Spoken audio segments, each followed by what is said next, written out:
Ya, semua. Oke, kalau hadir semua, mari kita isi dulu absensi untuk hari ini. Silakan bisa diisi ya. Nah, jangan lupa sambil menyimak materi saya, kalian bisa sambil mengisi absensinya karena absensi merupakan salah satu bagian dari penilaian. Nah, ini foto siapa biasa? Foto saya ya. Ini merupakan biodata saya. Nama saya Binta Ayatin Daya, bisa dipanggil Binta. Saya berasal dari Temanggung, ya, Temanggung Susindes. Temanggungnya lebih tepatnya di Banyu Urip Tengah. Mungkin ada yang rumahnya dekat sama saya. Ya. Oh ya, kamu rumahnya mana ya? Video doang. Oke, dekat ya kita ya. Oke. Saya lahir di Temanggung juga tanggal 12 Desember tahun 1998. Nah, saya ini di LPK Bhinneka adalah sebagai instruktur bahasa Jepang ya di LPKS Bhinneka Dinakarya.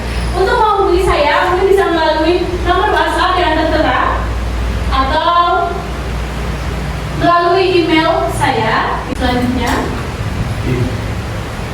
sebelum memasuki materi pada kisahnya, kita tentu untuk memulai suatu pekerjaan, kita harus memahami safety introduction atau pengawasan terhadap tempat dan lingkungan bekerja. Yang pertama ada tentang kebersihan dan kerapihan pada tempat kerja ya. Untuk kenyamanan pelaksanaan pembelajaran atau kegiatan pekerjaan, tentunya kita akan sangat nyaman apabila berada di tempat yang bersih ya. Kemudian yang kedua, kebersihan pada lantai, jalur kabel, ducting ventilasi atau blower. Untuk kabel-kabel atau peletakan tempat peralatan yang digunakan untuk pelatihan itu harus rapi, tidak boleh berserakan, nanti bisa mengganggu atau terjadi kecelakaan yang tidak diinginkan pada saat bekerja. Kemudian ada perapihan atau merapikan sisa buangan atau barang yang tidak terpakai yang mudah menyala atau menjauhkan dari sumber api. Kemudian sarana proteksi kebakaran mudah dilihat dan tidak terhalang. Ya, di belakang sana ya ada apar untuk mengantisipasi kegiatan kalau ada kebakaran. Kita bisa langsung menggunakan apar tersebut. Bisa dilihat ya ada apar di belakang sana. Bisa. Ya. Kemudian sarana jalan keluar harus bebas hambatan ya. Untuk jalan keluar masuk atau akses apabila terjadi hal yang tidak diinginkan, itu kita memerlukan sarana jalur keluar yang luas ya, supaya saat terjadi hal yang tidak diinginkan kita tidak perlu berdesak-desakan. Nah, untuk LPK Bhinneka kami juga menyediakan jalan atau akses jalan yang nyaman dan mudah untuk dilewati. Betul?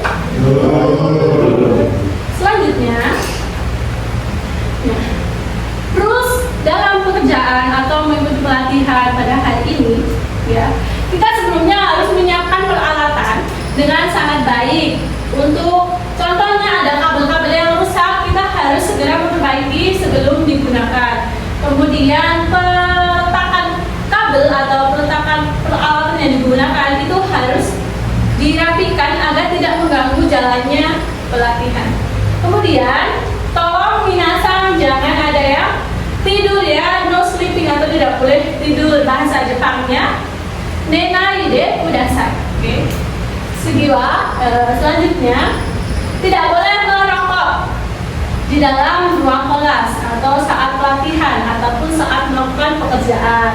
Kemudian tidak boleh berbicara. Kok nggak berbicara? Kan punya mulut ya. Kalau saat pelatihan atau pelajaran tidak boleh berbicara. Setelah selesai boleh berbicara lagi. Kemudian tidak boleh menggunakan handphone karena supaya kalian menyimak materi yang diberikan dengan baik. Kemudian ada no food atau tidak boleh sambil makan saat pelatihan berlangsung, saat pelajaran berlangsung. Kemudian ada yang mengetahui ini gambar apa? Misalnya Ya betul, ini adalah aisatsu atau salam atau sapaan ya. Salam dalam bahasa Jepang itu namanya aisatsu. Aisatsu artinya salam. Oke. Dalam kehidupan sehari-hari kita pastinya akan saling membutuhkan satu sama lain ya. Akan membutuhkan orang lain. Nah, ketika kita membutuhkan orang lain, tidak mungkin kita langsung minta tolong dengan maksud yang langsung ya. Tentu saja kita akan menyapa dulu, meminta tolong atau meminta bantuan dengan menyapa terlebih dahulu ya. Ketika bertemu orang berpapasan di jalan juga menyapa gitu ya. Tidak, karena kita makhluk sosial yang saling membutuhkan, jadi perlu untuk bersosialisasi. Caranya gimana? Ya dengan mengucapkan salam salah satunya. Ini ada contoh-contoh ya, selamat siang atau konnichiwa.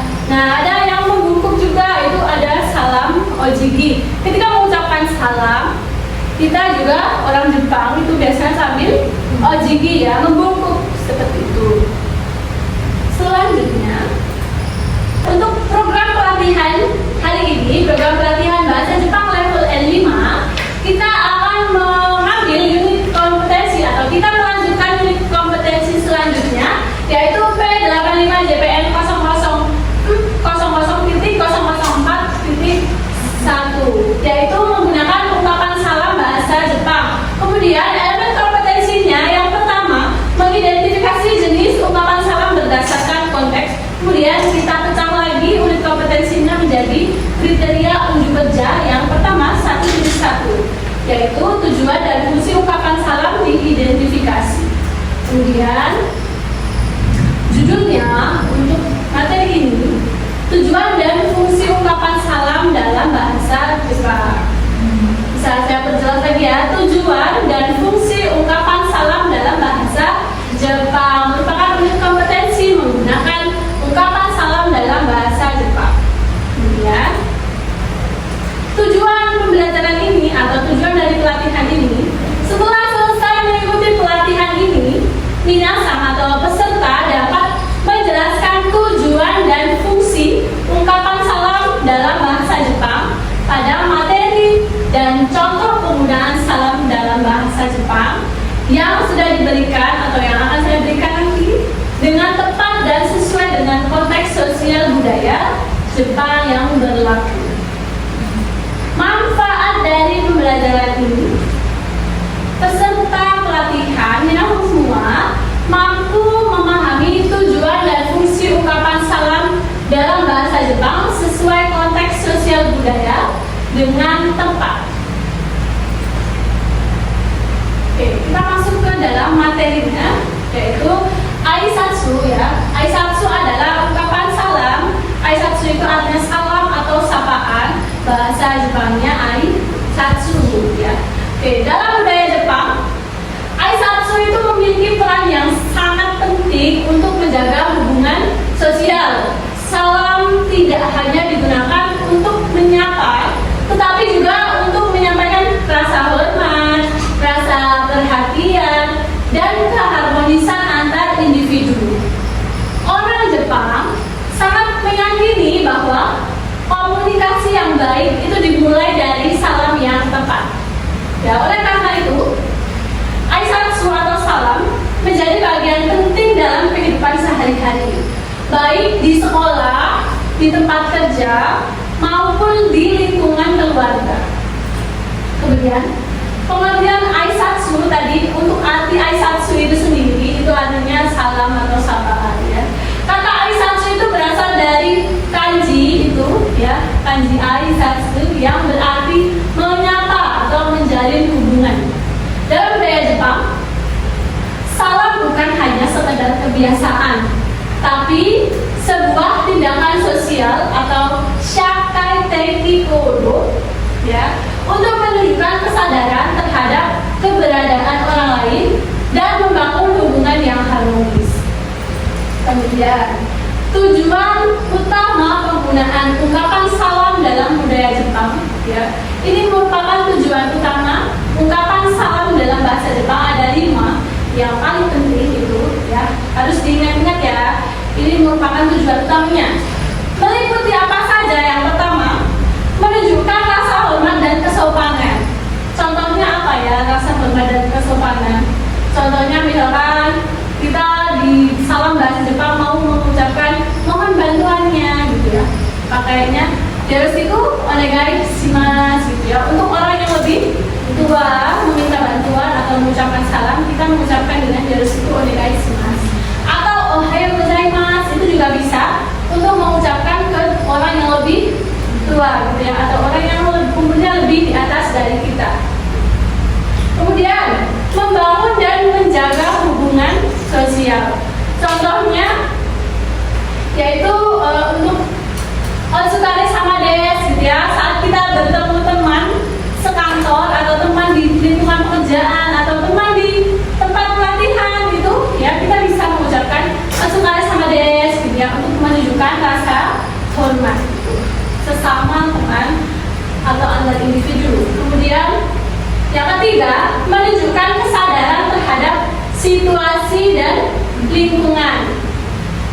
Contohnya ya, kalau kesadaran terhadap situasi dan lingkungan itu contohnya misalnya pagi hari, kan situasinya pagi-pagi. Nah, kita menggunakan salam ohayo gozaimasu, atau siang hari kita salamnya menggunakan konnichiwa gitu, atau malam hari kita menggunakan salam konbanwa, selamat malam. Kemudian saat mau tidur ya, selamat tidur gitu ya, artinya itu menggunakan salam oyasumi nasai gitu.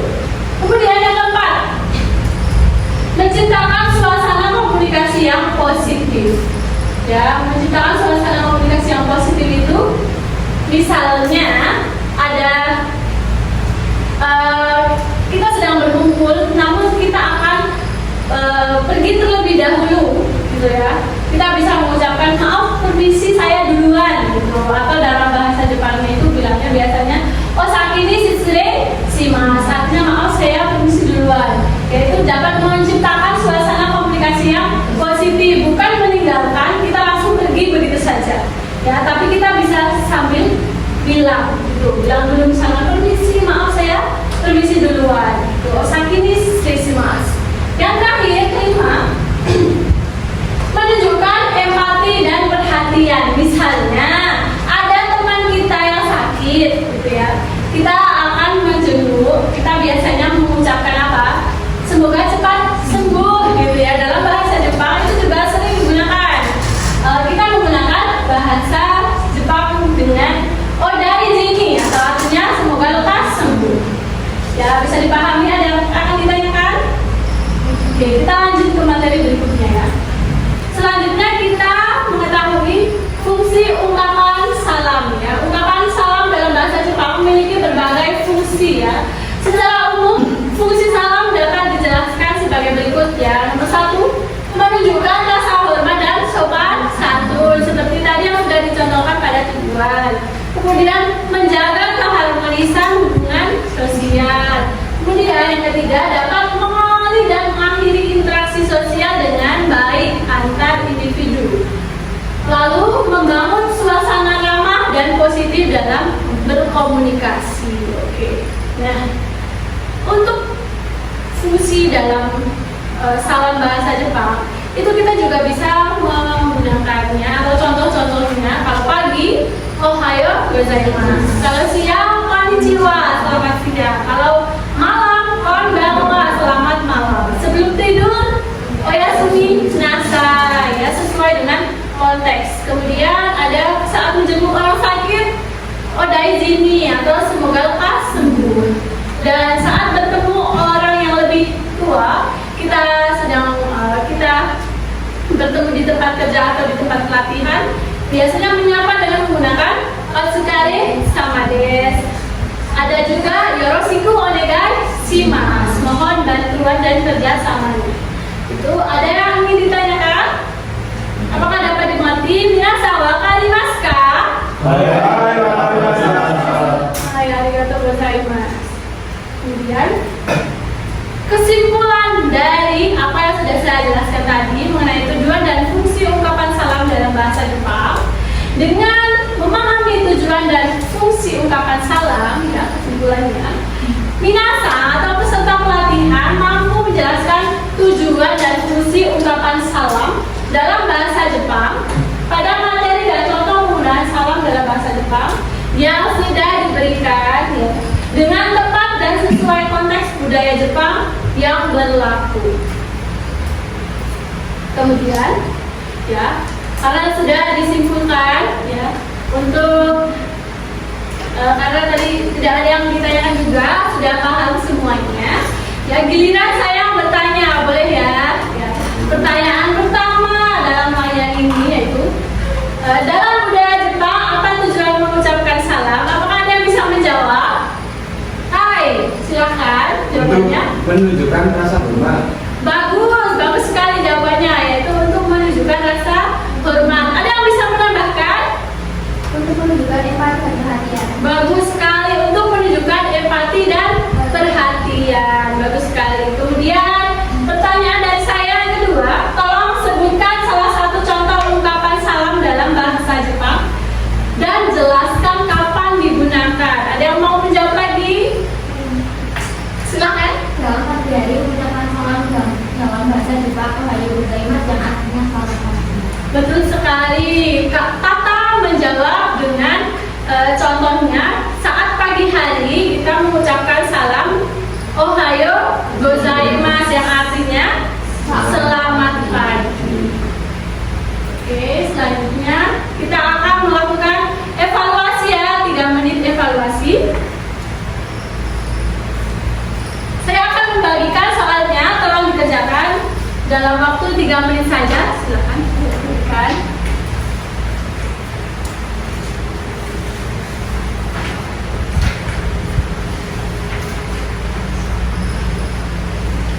Silakan dikerjakan ya, waktunya hanya 3 menit.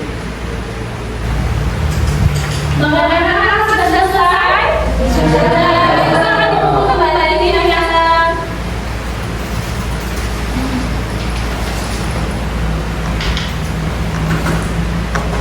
Terima kasih. Nah, baik, saya lihat ada jawabannya dari semua. Buat anda jawabannya ada yang betul semua, maka saya sarankan kalian menerima pembelajaran ini ya. Berarti kalian semua menerima pembelajaran yang berharga materi yang diberikan dengan sangat baik. Nah, untuk yang salah, untuk yang masih paham, mungkin saya tidak bisa jelaskan di saat ini juga akan keterbatasan waktu yang diberikan. Ya, mungkin akan saya evaluasi akan saya bahas untuk pertemuannya yang selanjutnya. Ya.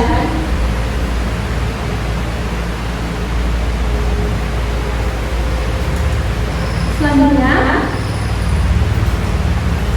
ada tugas tambahan ya, bisa dilakukan dengan tambahan yaitu selamat membuat video atau membuat video perawalan salam dalam bahasa Jepang sesuai kondisi dan situasi ucapan salam yang tepat ya. Minimal satu ucapan salam aja dengan kondisi yang tepat ya. Misalnya pagi hari ada satu ucapan apa? Maksimal 3 salam. Teknis pengumpulannya ya. Tugasnya dibuat dalam waktu soft-copy dan dikumpulkan di link berbeda ini atau di berbeda. Saya bagi-bagi melalui grup WhatsApp kita ya. Kemudian tugasnya dikerjakan selama 2 hari. Maksimal tanggal 16 Oktober pada pukul 23.59 WIB. Bisa dimengerti? Baik, karena kita sudah memasuki bagian sesi akhir ya pada pembelajaran pada hari ini, kita kan bisa merapikan peralatan yang sudah digunakan dan kita bisa membereskan tempat ini bersama-sama, mematikan kipas angin ya yang sudah digunakan. Nah, silakan bisa dirapikan.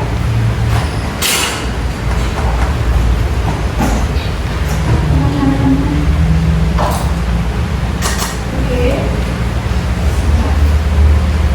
Nah, apabila sudah dirapikan,